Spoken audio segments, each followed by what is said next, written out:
Oh, my bad. I haven't been introduced to No, the no, it's tech and it's completely everything. okay, man. Okay. That's my bad. I should have checked No, stuff you're on the good. phone. Is it working now? Yeah, yeah, good. Okay, you're good. Is it One still sec. running? Yeah, Is it you're live? good. Okay, okay. No worries. You're good. Sorry, everybody. Technical difficulties. It's my apologies. But continue to where we left off. Um, yeah, I want to start every segment just for the first about like 10, 12 or so minutes of every 30-minute episode talking a little bit about New York basketball pro ball specifically. But I hope y'all had a great week. The mic was muted. Again, apologies. I hope y'all had a great week. There's a lot to talk about, a lot happening in the pro basketball world. In sports in general, we had the Super Bowl. You know, it's been a very busy week for everybody in the sports world. But since my coverage is always basketball, that's what we're gonna be covering today. And again, like I want to start talking about the Knicks. I'm a Knicks fan. We live in New York. That's the biggest media market in New York City. In New York State is New York Knicks basketball. So just to start off, since the trade deadline last Thursday when I had my first episode, we had our first episode a couple hours prior to the deadline. So not every trade had gone through. We'd seen some of the early happenings of that deadline, but we've had over 10 more trades, one of the biggest trade deadlines in recent time. But before we get into all that, let's talk a little bit about the Knicks record since. You know, they went on a 8-game win streak, and they started off halfway through against the Nuggets. Excuse me, on February 3rd, pre deadline, the New York Knicks played the Washington Wizards and defeated them handily, 132 to 101. Not really much to say there. That was before the deadline, so before they made all those moves. The next day on February 4th, the Knicks played the Denver Nuggets in a potential final preview that goes into double overtime and what I like to call the gash game. The game was 134 to 127 for win for New York, and you can see Cat was finding his role and fitting into the new Mike Brown system. The ball is moving, everyone's making the right plays, and just what an impressive night from Mitchell Robinson, like one of the best offensive rebounding bigs in the league when healthy. Although many have um, called him a glass cannon in the past. And although there's some truth to that, he's been relatively healthy with load management. He's one of the best offensive rebounders in the league. Classic, true, just five like big center. Like 90s basketball. We love that from Mitch. He's a great rim protector.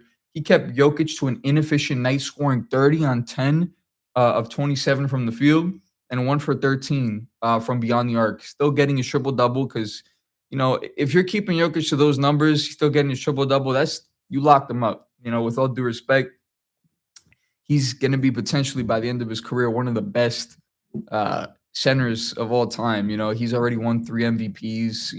He's a he's a once in a lifetime kind of generational talent. So that is good defense despite the numbers. The efficiency wasn't there though. Big credits of Big Mitch. And Jamal Murray showing he deserved All Star selection, scoring 39, and Brunson erupting for 42 points to counter Jamal Murray's 39-point game against the Knicks. Now, it wouldn't be called the gash game if Towns didn't get that nasty cut above his eyelid. And then coming back with stitches to give us 24 and 12 after the fans doubted him, after we said trade Cat, get Giannis. We still kept Cat, and Cat's giving us the numbers. He's showing us that he's stronger than what we thought of him to be. His emotions don't get the best of him. Although, we're human. It happens to everybody. Whatever. Move on, move forward. And, it was a fantastic game going into double overtime again. Potential final series. You never know. Then on February 6th, the hot streak ends with Detroit giving us a whopping 38 point differential in a 118 to 80 point loss with OG, Cat, and Deuce out, and an injured Josh Hart. Well, they had almost their whole lineup playing and healthy. They were at the top of their game. Usually a bottom 10 3-point shooting team actually shot incredibly well. It was very impressive. Although they did have Jalen Duren out. They're looking for revenge coming this spring in a rematch for what was one of the most electrifying Eastern Conference playoff series last season. You don't really get much better gritty playoff basketball than what was New York Knicks versus the Detroit Pistons last year in the 2024 to 2025 season. So we're looking forward to that again. See you there. Finally, 2 days later, on February 8th, in TD Garden at Boston, the Celtics couldn't handle Puerto Rican power. All right, with our new addition of Jose Alvarado, a native New Yorker who attended Christ the King High School, who we acquired in the trade deadline from the Pelicans. They made some moves as well, picking up Nikolai Vucevic, a solid big from Chicago who could space the floor. It fits nicely into Missoula's system. So we went into the game expecting a challenge, but fortunately for us, the score came down to 111 New York and 89 Boston. And in Jaylen Brown's words, quote, losing to the Knicks feels like death, end quote. So we will see you in the spring, sir. Um, and, just a couple of key takeaways from what led to such a great run after that curse of the cup, winning the NBA Cup. Um, I'd like to just attribute it again to Mike Brown's play calling, defensive rotations, a lot of just bench trust that we didn't see a lot last season with Thibodeau, even though fantastic coach. High percentage looks and high percentage shooting. We're one of the best 3-point shooting teams in the league currently, and the ball movement's just all there. Everybody's playing as a team. A lot of it just comes down to how the guys glued together, and we went on a really good run, even though we lost it to the Pistons. Some statement wins. So again, orange and blue skies. We love to see that. But moving on from my New York Knicks, let's talk about the deadline. All right, now that it's been fully fleshed out and we have more to talk about here, I'm just gonna quickly give you a thumbs up or a thumbs down when it comes to every move made. And I'm not gonna give all the details because that would take a very long time, and not every player is plays a key role in some of these teams. Like some of them are reserve guys, some of them are bench guys, draft capital, cash to free up salary cap space, et cetera, et cetera. Um, and so let's just start off with AD and D'Lo to the Wizards. Um, s- you know what? For the Wizards, I'm gonna give a thumbs up. Honestly, the Wizards went from nothing to something. Even though they're gonna sit out for the rest of the season, I think that was a good trade for them. They didn't lose out on much. Kept a lot of their core key young guys that they could start keep developing, play alongside guys like AD and Trey if they could stay healthy. Um, do I think they're gonna be a problem? Probably not. For at least a couple more years to come. But Detroit went from the bottom team in the league to first seed in 3 years. So you never know. Look, anything can happen. The Bulls giving up Bucci Mane, to the Boston Celtics for Anthony Simons. Yeah, again, for the Celtics, I'm gonna give that a thumbs up, even though not a Boston fan. I think hate is a strong word, but I severely dislike um, the Boston Celtics. Even though we beat them last year, still not a fan.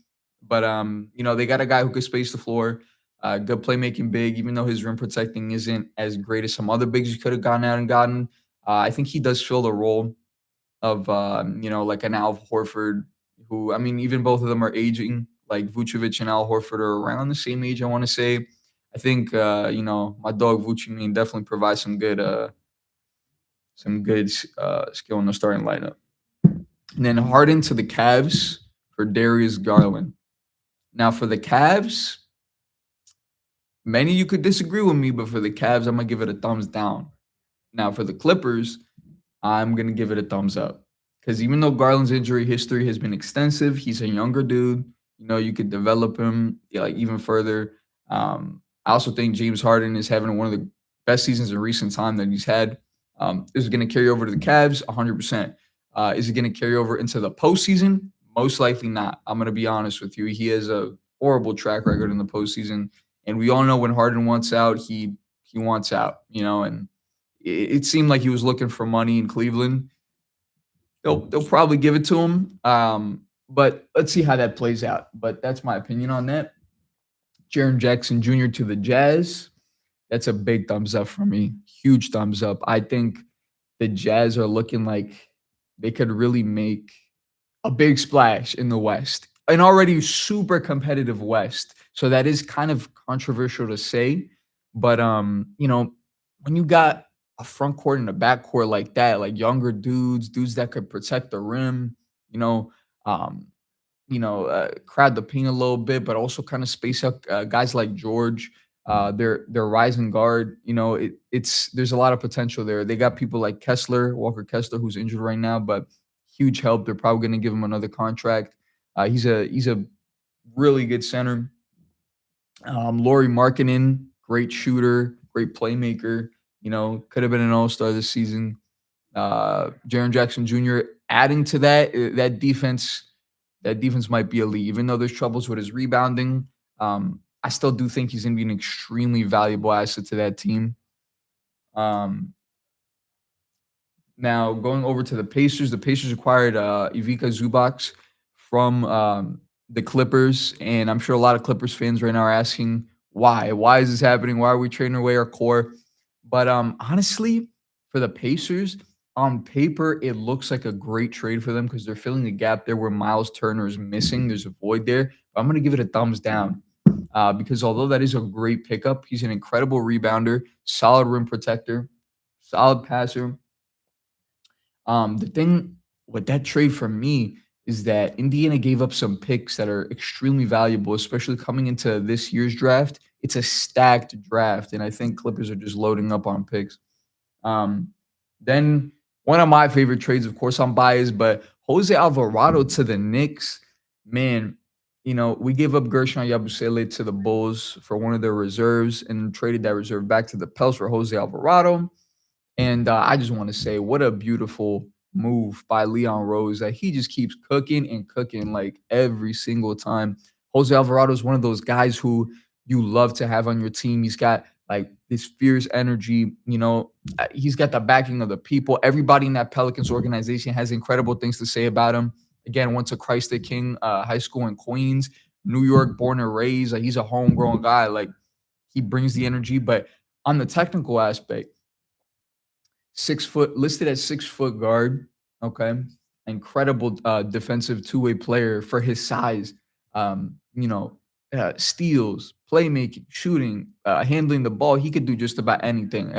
High basketball IQ. And we saw that against the Celtics. I believe he scored 12 points. And him with Diawara paired together on that defense really, impacted the way the Celtics were playing, keeping Peyton Pritchard to a low score. Kind of just, he's been part of the equation that for the reason that the Celtics have been doing as well as they have with Peyton Pritchard being so successful in that starting lineup.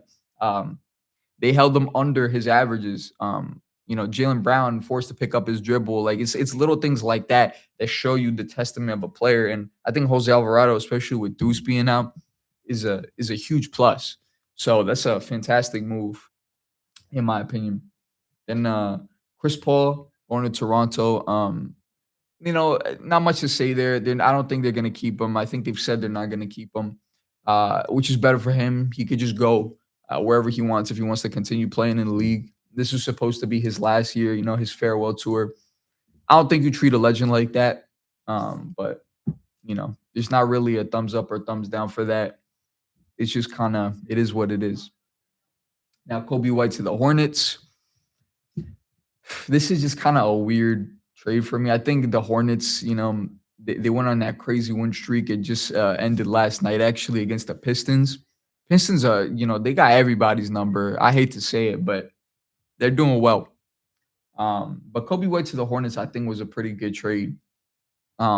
He provides he's a solid guard. That's all I'm gonna say, really. On it, thumbs up. IU to Chicago and Kevin Herter. And Dario Saric to Detroit.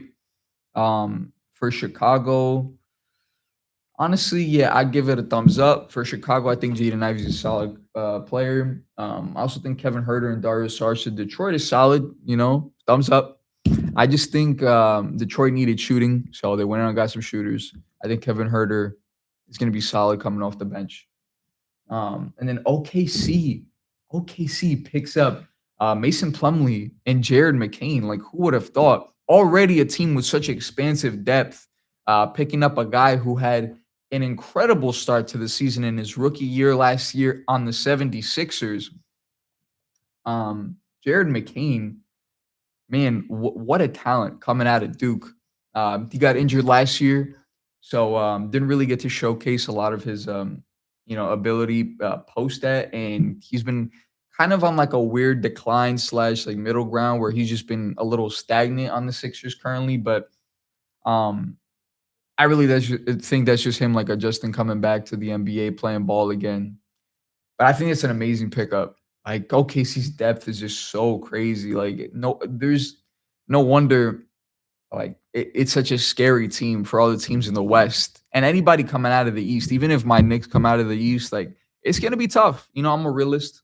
So and then we got to talk about Keon Ellis and Schroeder to the Cavs again. Just good pickups, but I just don't know like how that really benefits the Cavs all that much. They got a lot of guards right now, so I'm gonna say like middle of the road, honestly. And then Kuminga and Heald, Buddy Heald for Porzingis. Porzingis on the Warriors, Kuminga and Heald going, of course, to the Atlanta Hawks. I think for the Warriors, it's a thumb down. I don't think Porzingis is going to stay healthy. He's had like issues with his body, chronic issues, like myriad of different, things you should be worried about for the Warriors. I mean, Kuminga wanted out, so I guess you give him what he wants. You get a big that can shoot, space the floor, but I just don't see the benefit in Porzingis specifically. So, but for the Hawks, I think that's a pretty good deal. Kuminga, I think, given a team where he can actually, get his own, even though he's competing with guys like Nikhil Alexander Walker, you know what I'm saying? I still think he could find his role in that team and be like a really good role player. Like I know that he is. Um, So yeah, Buddy Hield, not much to say. But yeah, for the deadline, just important trades. That's essentially what was going on. That's my opinion on them. And so, let's move on from there. Now, one of the biggest events that's happening this weekend is the All-Star game. Happens once a year in the NBA. All right, everybody gets together, celebrities, fans, players, families alike. Fly to and get flown out to. The preferred destination this year is California. Everybody's going to Cali for the All-Star game. And since kind of that prime like Kobe LeBron era, late 2010s, mid 2010s, like the All-Star game just hasn't been the same. And a lot of people have picked up on that. It just keeps changing format every year. Players seem to be more disinterested. It's not really any incentives. It's not as enjoyable as it used to be. It's just kind of like a vacation off. And I guess at its core, at its essence, that is what it is. But it should also be something for everybody to interact and engage in, something like memorable. We have a lot of memorable moments from like the 2000s, early 2010s in the All-Star games. Seeing some of your favorite players going up against each other is just like, when you were a kid and you were playing with, I don't know, like WWE, like wrestlers and making storylines. It's just fun basketball. And so, it's just declined a little bit. But, starting on Friday, February 13th of this week, we start with the celebrity game. You got guys like Keegan Michael Key from Key and Peele, Jeremy Lin, Ross St. Brown from the Detroit Lions, Keenan Allen, Taco Fall, super random. I guess it's fun, but you know, there's barely anybody who recognizes like most of these lineups for the celebrity game, at least in my opinion. The guys I just listed are kind of the only memorable people I can tell you off the top of my head. Usually you got like comedians, you got other athletes, you got I don't know, a bunch of different guys you can name on top of your head, but it's whatever. It's a side gig type of thing. Celebrity games, whatever. Casual Rising Stars game later that night, right after the celebrity game. Essentially just like a freshman and sophomore like tournament style format under guys like Carmelo Anthony, Vince Carter, Tracy McGrady, and Austin Rivers. Super random to add Austin Rivers in like, a group of legends like that. But, another just kind of side thing during the All-Star game to fill in the gap of time. And then on Saturday the 14th, you got the 3-point contest. That's kind of a mainstay. It's always been a part of the All-Star weekend. So I'm not gonna really complain there. I don't think there's nothing wrong with that. You got Devin Booker, Con Kneppel having a great year. You got an injured Damian Lillard. That was a little strange to see, an injured Damian Lillard coming off that ACL tear, I believe. Major FOMO, I guess. You got Tyrese Maxey, Donovan Mitchell, Jamal Murray, first All Star season. You got Bobby Bug Eyes Portis, as I like to call him, you know, and Norman Powell, who's by this time like maybe his third prime. Anyways, then you got the Kia Shooting Stars event. Again, later that day on that same Saturday with Knicks legend Allen Houston in it with Cat, Jalen Brunson against a bunch of other groups. It's essentially a glorified 3-point contest from different spots on the court with legends and players who just compete with each other and like different organizations. It's all about like affiliations and stuff in groups of three, just doing like just shooting around the court for whoever combines for the most points. I mean, I think it's a cool idea, bringing in like new and old, guys together. Excuse me, guys together, and having a good time. Some of the unks get to participate, and then at the end of Saturday, we got the slam dunk contest. One of the most underwhelming parts of the weekend for me, to be honest. Now, ever since the Aaron Gordon versus Zach Levine days, it's been a slow decline again. Really no big names. We had Jalen Duren in there on the Pistons. That's a pretty big name. I think he would have been cool in there, but he's not really like an athletic dunker, I guess, like in-game dunker. So I don't know how that would have panned out anyway. But right now we have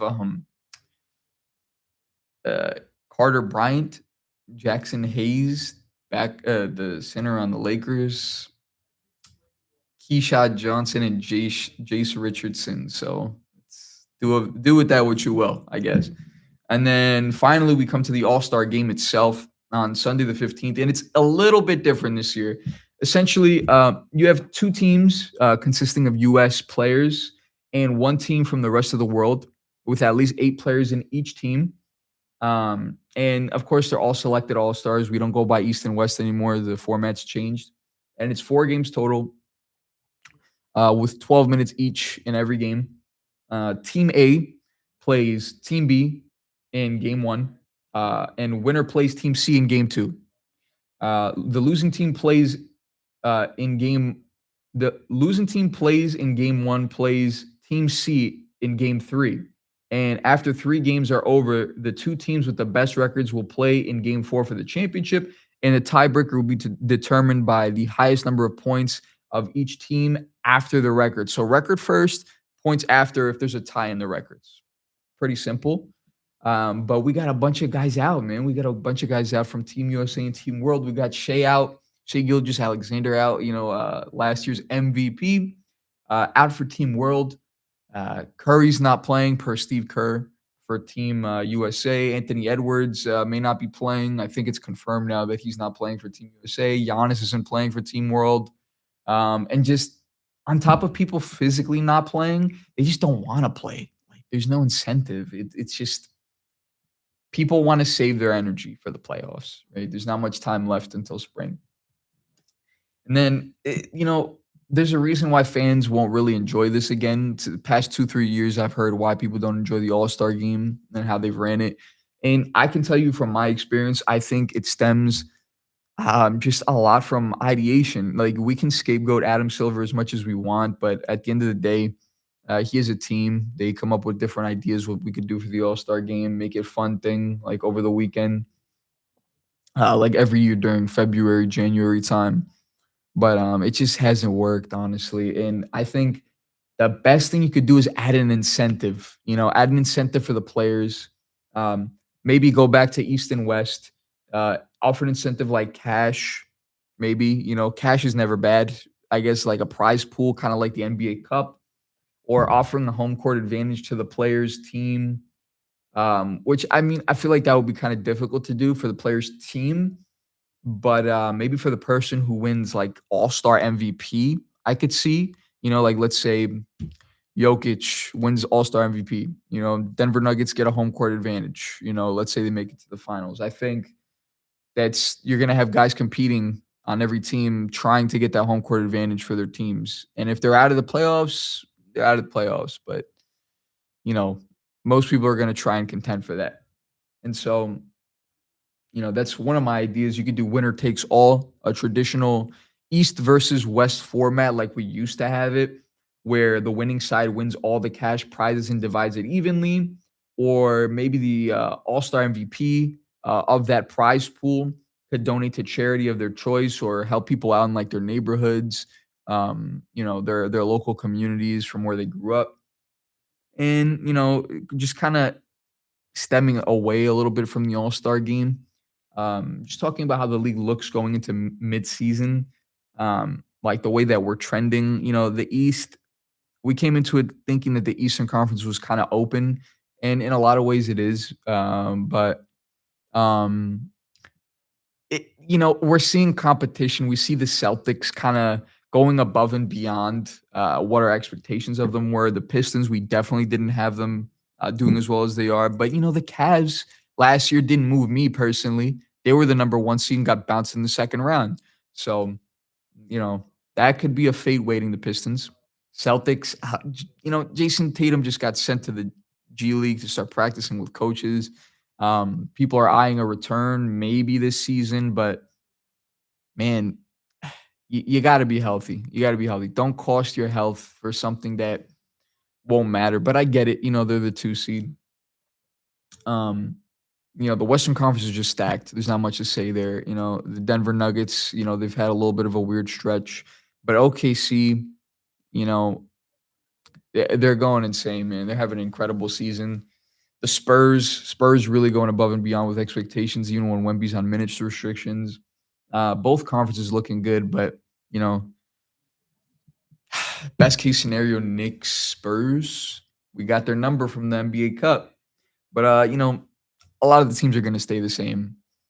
But that's all I had to say for today. I think we covered most of the topics been going on in the NBA world for the past week, and I'm your host here at the WIUR radio show room in Murphy at Iona University. My name is John Diakakis, and thank you all for watching.